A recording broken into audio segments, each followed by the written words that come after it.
Saudara, itu masih mengalami kesulitan ekonomi. Tahun 65 ketika terjadi peristiwa tulis PKI, kemiskinan terjadi di mana-mana, inflasi jatuh menjadi 600% pada waktu itu.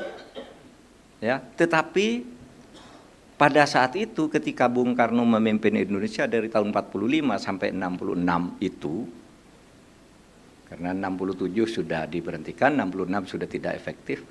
Saudara, jumlah orang miskin di Indonesia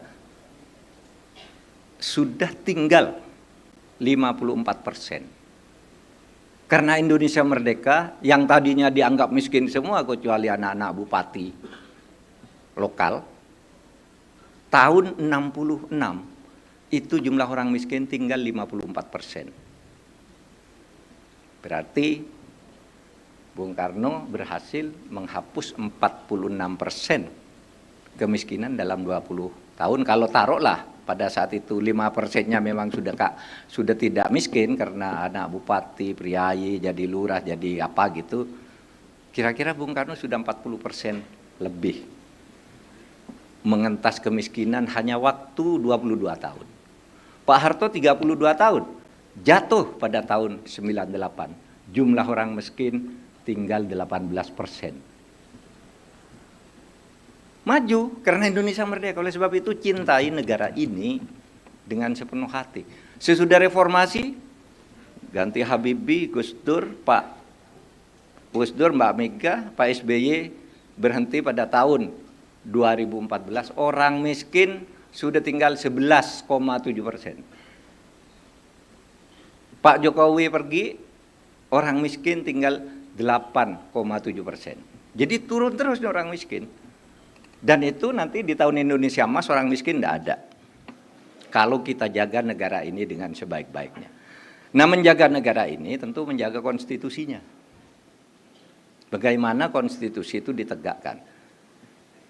Nah, maka saya akan bicara, ini tadi yang diminta, tentang konfigurasi politik dan hukum pasca reformasi.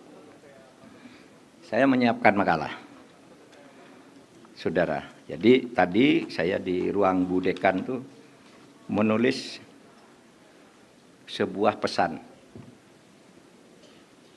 Judulnya itu Demokrasi Tanpa Hukum Itu Liar.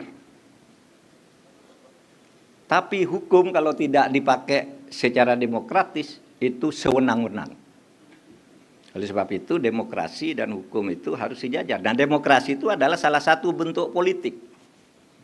Kan? Ini kan politik dan hukum. Salah satu bentuk politik itu, bentuk yang ketika diterjemahkan ke dalam kekuasaan ada demokrasi, ada otoriter. Ada yang tengah-tengah.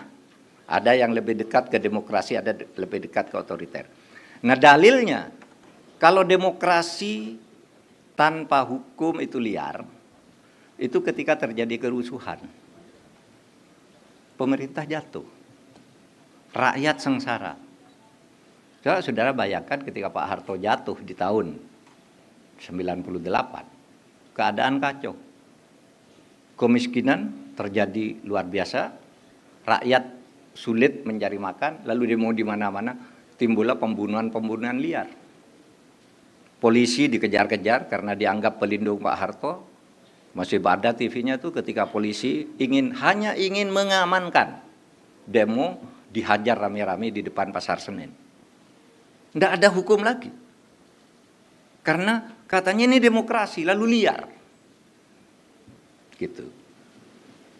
Ada isu dukun santet, ustadz guru ngaji di Banyuwangi 86 tuh dibunuh. Tanpa jelas salahnya, katanya ini menjadi dukun, dibunuh. Hukum tidak melindungi. Karena demokrasinya sudah liar. Ada isu ninja. Ada seorang dosen bepergian di tengah jalan, gitu, antara Tegal dan Yogyakarta. Itu dibunuh oleh sekelompok orang.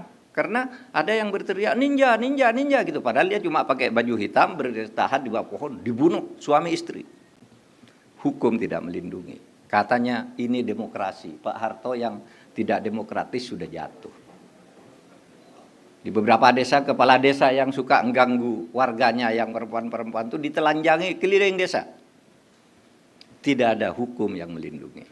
Oleh sebab itu, saudara, kita tegakkan hukum ini dengan benar, tapi juga hukum harus demokratis.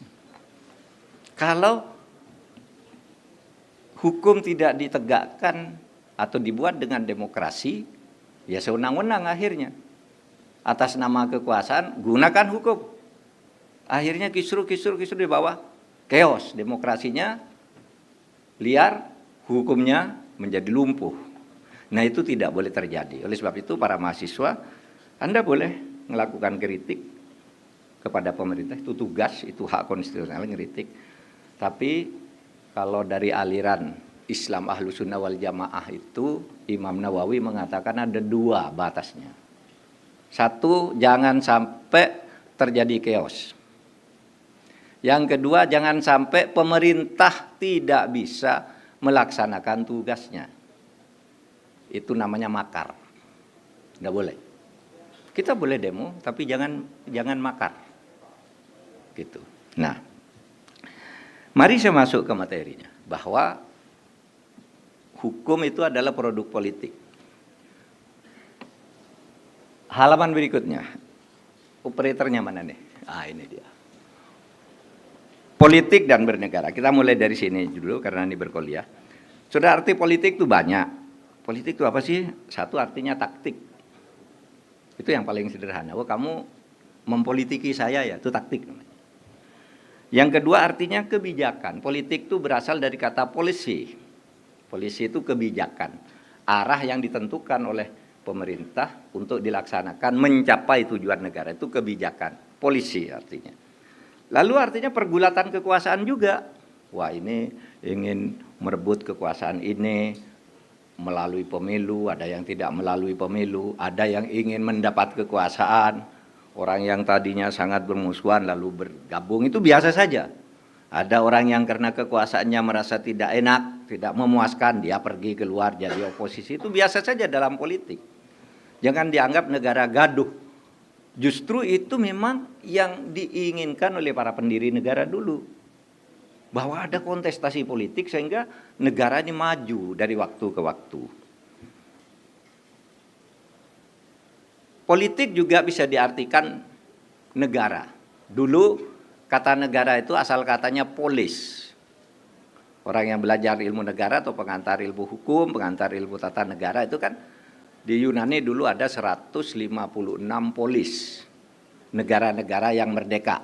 Itu disebut polis waktu itu. Sehingga disebut kalau ilmu politik itu berarti ilmu negara. Dan lain-lain banyak. Nah, dalam kuliah ini, saya artikan politik itu sebagai pengelolaan pemerintahan suatu negara. Bagaimana negara itu dikelola oleh kita bersama, oleh pemerintah dan rakyat. Saudara, saya ingin katakan bahwa setiap orang itu pasti berpolitik.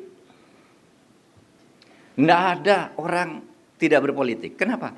Karena politik itu pengorganisasian negara. Sementara setiap orang itu adalah warga negara. Tidak ada orang lahir di dunia ini yang ada di luar negara. Tidak ada. Coba saudara cari apa ada. Orang lahir di mana? Oh, di sana Pak, di Afrika. Itu negara Afrika namanya. Oleh sebab itu dia menjadi warga negara Afrika. Oh Pak, di sana di Amerika Latin. Iya, dia warga negara Amerika Latin. Tidak ada orang yang lahir di luar negara. Oleh sebab itu setiap orang itu berpolitik dalam arti bernegara dan bertugas menjaga negaranya.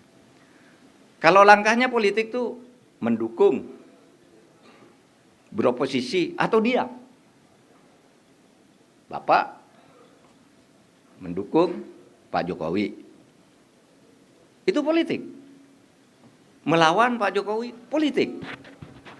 Diam. Saya tidak ikut-ikut, itu politik. Namanya politik diam.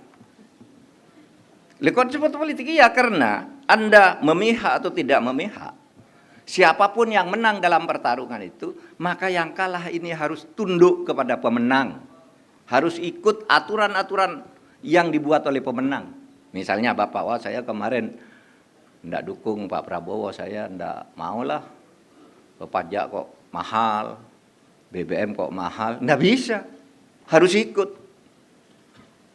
Kalau ngelawan itu artinya melawan pemerintah, harus ikut. Itulah sebabnya orang berpolitik. Kalau mendukung artinya pasrah, saya berpolitik pasrah, terserah aja, lu atur. Tapi ada yang, oh saya oposisi karena mau biar aturan lain, silakan kalau menang. Nah, yang kalah itu harus tunduk. Itu cara kita hidup bernegara dan memelihara negara ini dengan cara yang lain, yang lebih elegan.